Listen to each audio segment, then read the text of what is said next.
بله، حالا در بازار قیامت فکر میکنه که خبریه، میره اونجا عین اون گربه فروش میشه. عجب بابا، هیچی نداری تو؟ خدایا پس چی شد؟ میگن تو دل شکستی، ریا کردی، زهر ریختی. ببینید برادران خواهران، ما با هم درد دل میکنیم. خدا میدونه اگه جوان عزیز عروجی میخوای به جایی برسی، از خونتون شروع کنید.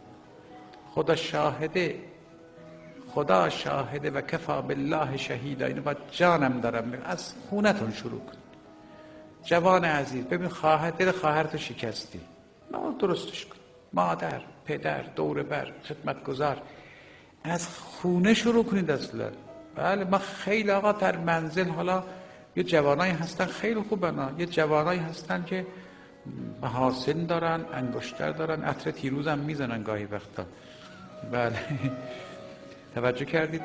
ولی در بیرون رفیق، دوست، هیئت، در منزل که بری پروندهش بپرسی هیچ کسش راضی نیست. به منزل که میرسه قلب ماهیت میشه. یعنی چی؟ پس برای چه هیئت رفته بودی؟ برای چه جلسه رفته بودی؟ استاد یعنی چی؟ یادداشت یعنی چی؟ پناه بر خدا.